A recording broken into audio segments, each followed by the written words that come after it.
नमस्कार, मैं हूं निकिता और आप देख रहे हैं सत्यहिंदी.com। चलिए एक नजर डालते हैं अब तक की सुर्खियों पर। भारत और पाकिस्तान के बीच कोलंबो के प्रेमदासा स्टेडियम में खेला जा रहा मैच बारिश के कारण रोक देना पड़ा। इस समय क्रीज पर कोहली और राहुल नाबाद हैं और भारत ने अब तक 147 रन बना लिए हैं। वहीं इससे पहले भारत के खिलाफ पाकिस्तान ने टॉस जीतकर पहले गेंदबाजी करने का फैसला किया था। भारत की शुरुआत शानदार रही और रोहित और गिल ने अर्धशतक जमाया। हालांकि अब दोनों बल्लेबाज आउट हो चुके हैं और क्रीज पर कोहली और राहुल मौजूद हैं। साल के अंत में 5 राज्यों में होने वाले विधानसभा चुनाव से पहले तमाम राजनीतिक दल अपनी तैयारियों में जुट गए हैं। इस बीच खबर है कि राजस्थान विधानसभा चुनाव के मद्देनजर कांग्रेस नेता प्रियंका गांधी इस समय राजस्थान के दौरे पर हैं। यहां उन्होंने आज 10 सितंबर रविवार को एक जनसभा को संबोधित करते हुए प्रधानमंत्री मोदी पर जमकर निशाना साधा। प्रियंका गांधी ने आरोप लगाया कि बीजेपी सरकार में सिर्फ अमीरों की कद्र है। उन्होंने कहा कि बीजेपी की नीतियां अमीरों के लिए हैं, गरीबों के लिए नहीं। पीएम मोदी विदेश जाते हैं और आकर कहते हैं कि हमारा सम्मान बढ़ गया है। बाद में पता चलता है कि उन्होंने जाकर अपने उद्योगपति मित्रों के लिए सौदे किए। बड़े बिजनेसमैन को वहां से कारोबार मिल रहा है। कांग्रेस नेता ने आगे दावा करते हुए कहा कि अपने धनवान मित्रों को सरकार की सारी कंपनियां सौंप देते हैं तो नुकसान कौन उठाता है। जब ये बड़े बड़े खर्चे करते हैं तो नुकसान कौन उठाता है। सबसे ज़्यादा नुकसान हमारी बहनें उठाती हैं, क्योंकि जो पैसे आपकी भलाई के लिए आपके पास आने चाहिए वो नहीं आते। राजस्थान में एक जनसभा को संबोधित करते हुए कांग्रेस नेता प्रियंका गांधी ने नई दिल्ली में आयोजित किए गए G20 शिखर सम्मेलन स्थल पर बारिश का कथित तौर पर पानी जमा होने पर टिप्पणी करते हुए कहा कि सुबह मैंने देखा कि G20 शिखर सम्मेलन जब हो रहा था तो बारिश आई और जहां पर यह सम्मेलन हो रहा है वहां पर सारा पानी फैल गया। उन्होंने कहा कि इसे देखकर मेरे मन में एक बात आई कि शायद जो हमारे देशवासी डर के मारे नहीं कह पा रहे वो भगवान ने कह दिया है कि अपना अहंकार कम करो। इस देश ने तुम्हें बनाया है, इस देश ने नेता बनाया है, इस देश को आगे रखो, इस देश की जनता को सर्वोपरि बनाओ।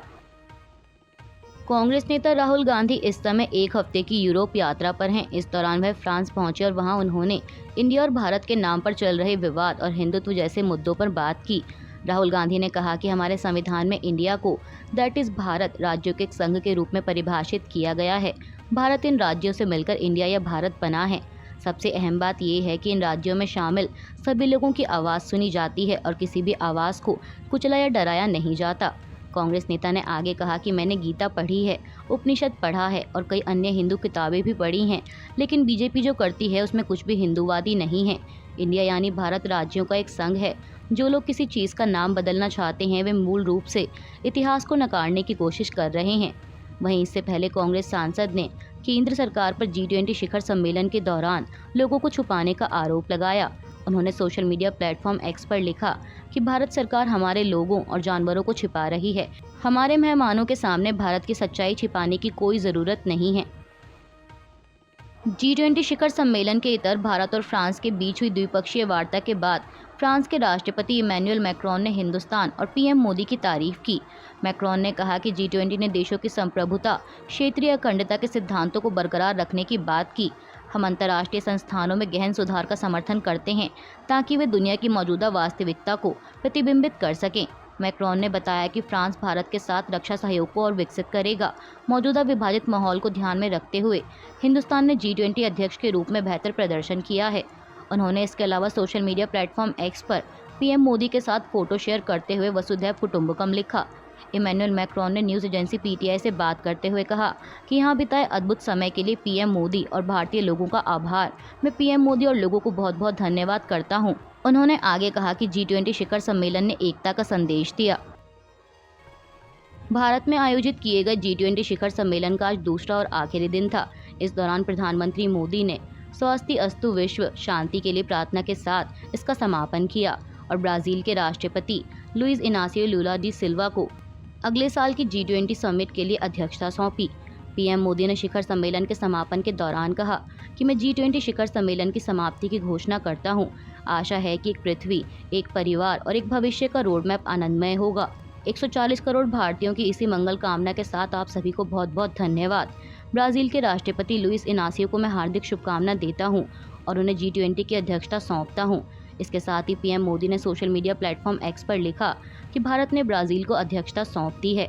हमें अटूट विश्वास है कि वे समर्पण, दूरदर्शिता के साथ नेतृत्व करेंगे और वैश्विक एकता के साथ साथ समृद्धि को भी आगे बढ़ाएंगे। भारत ने आगामी G20 की अध्यक्षता के दौरान ब्राजील को हर संभव सहयोग का आश्वासन दिया। 2023 के लिए भारत में आयोजित किया गया G20 शिखर सम्मेलन समाप्त हो गया है। इसके समापन के कुछ मिनट बाद ही भारत ने चीन को एक बड़ा संदेश देते हुए कहा कि भारत लद्दाख के न्योमा में दुनिया के सबसे ऊंचे लड़ाकू हवाई क्षेत्र का निर्माण करेगा। इस परियोजना का शिलान्यास रक्षा मंत्री राजनाथ सिंह 12 सितंबर 2023 को जम्मू के देवक ब्रिज से करेंगे। दरअसल LAC पर भारत और चीन के मध्य चल रहे तनाव के बीच इस फैसले को काफ़ी अहम माना जा रहा है। मीडिया रिपोर्ट्स के मुताबिक इस नए एयरफील्ड के निर्माण में कुल 218 करोड़ रुपए की लागत आएगी और चीन को सीमा पर कड़ी टक्कर देने के लिहाज से इस एयरफील्ड के निर्माण को काफ़ी अहम कदम माना जा रहा है। इस साल के अंत में देश के 5 राज्यों में विधानसभा चुनाव होने हैं, जिनमें तेलंगाना भी शामिल है।